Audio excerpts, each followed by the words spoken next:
Hey, welcome back to Gold Scratch. So we solved the thrust bearing failure issue on the 4.7 swap. If you've been watching the previous 2 or 3 videos about it, this is it right here. Uh, Going back to a week ago, this is Tuesday right now, going back to a week ago Saturday. We had promised a video on the dyno with our 4.7 swap with multiple carburetors and air breathers. We're going to have a fun day. And we got there and made one startup, warm up, set the timing, and on the next start the engine was tight and we aborted the day. And before I tell you what happened, please like and subscribe. If you're interested in this subject, you're going to find the resolve of it interesting as well. And we're all learning together, so please like and subscribe, support my channel, comment. Comments are what basically created this video, because when it happened, we made a video last week. We didn't have the video about the dyno tests that we promised with a bunch of carburetors and breathers and stuff like that, air filters that we were going to do.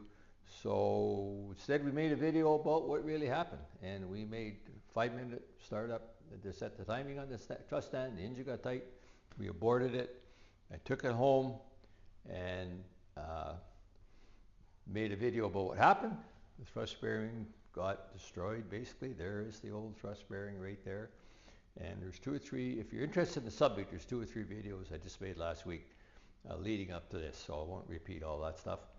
But so basically fessed up what happened, and what I concluded was that when I set the thrust bearing clearance, check the thrust bearing clearance, and we're going to demonstrate how to do that. I've got the setup on the dial indicator here right now. When I set it, it only had 3/1000 of an inch of clearance, and that means between this surface and the surface on the flange of the crankshaft, combined on both sides actually, because the bearing's not moving, the crankshaft's trying to move back and forth. There's only a total of 3/1000. And something to point out we haven't talked about before, a thrust bearing only gets lubricated by splash and flow. It's not a pressurized surface.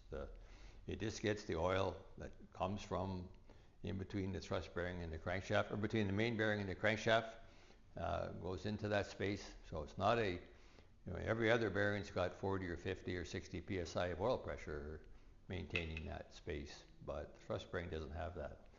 So the clearance is critical. The minimum clearance is only 3/1000. So I concluded that, I got it right on the minimum side. I probably should have, made it for more. And typically on thrust bearings, when it's a new bearing, it's pretty common that they are close to the minimum side. The bearing's brand new, of course. And when I assembled the engine, I wasn't worried about it, but we attributed it to that. And comments, when I say please like and subscribe, comments are what created this video, because I'm overwhelmed by comments from experienced guys, engine builders, guys who had their own dynos, who dyno many engines. Brian Salter, for one. We kind of support each other's channel. Yarda, yarda, yarda. I'm not sure what your first name is, but he's always supported my channel with lots of good information. Weighed in and said, you guys aren't getting it. It's not caused by your 3/1000 of an inch of thrust bearing clearance. It's caused by the dynamometer itself. When the engine is mounted on the dyno, it's very critical that you don't impart a force pushing on the back of the crankshaft. And if you do, most of the guys commented had the same failure in the past at some point. So, we say experience is expensive. It is for them. You can get experience just by watching us have things like this happen. So anyway, up to last night, I was kind of looking at outstanding comments that I hadn't answered. And, Brian's comments sitting out there, other guys who had said, you better look at your dyno setup. So I finally sent a text to Daryl, Dyno Daryl, who does all my dyno work. Daryl has dynoed more than 1,000 engines. Dozens of them are mine. and without any incident whatsoever. So I never really suspected. I really wanted Daryl to go look at those comments and respond, why it wasn't caused by the dyno. Answered the comments for me. And he came back very quickly, looked at it himself. He said, you probably found the problem. It's probably the way the engine was mounted on the dyno. Thank you very much, Daryl. And it's not about blame. When something like this happens, as I said, experience is expensive. What's important now? Important to make sure we understand what happened. We take positive corrective action to make sure that doesn't happen again. That's all that matters. And Daryl and I will work out between us whatever happens, as far as any compensation or whatever. That's not my concern. My concern is to get this engine to be a successful engine, right? And never have this happen again. And someone else commented, when I said I wasted everybody's time and the dyno, he said it wasn't a waste because everybody that's watching these videos is going to pay a lot of attention to thrust clearance the next time they put an engine together. And even though retrospectively the 3,000 7-inch wasn't probably the problem, from now on I'm going to make sure I got more, and I got 6,000s on this engine, the same engine now. So and I will aim for more, because the problem is this: if the range is, which it is, the range is 3,000 7-inch to 11,000 7-inch. 3,000 is not much. So typically, whenever you take a measurement, there's an order of magnitude of error in that measurement. Maybe it's plus or minus a half a thousandth in your measurement. So maybe when you think you had 3,000ths, you might have 3.5. You also might have had 2.5, and now you're outside of the range of error, and you're into a danger zone. So if you're at 5 thou or 6 thousandths, then that's not going to be a problem. So that's something to think about. It's also, another example, the minimum connecting rod clearance for small block Chevrolets is 0.0007, 7/10,000th of an inch. And there's lots of engines that are probably running around with that, and they're not having a problem. But if you set 7/10,000ths, and your order of magnitude of error is plus or minus a half, and now you're 0.2 thousandths, you're in the danger zone for sure. I sure wouldn't want to be starting an engine up like that. So that's my comment. When it comes to engines, doing something like this, there's really zero room for error.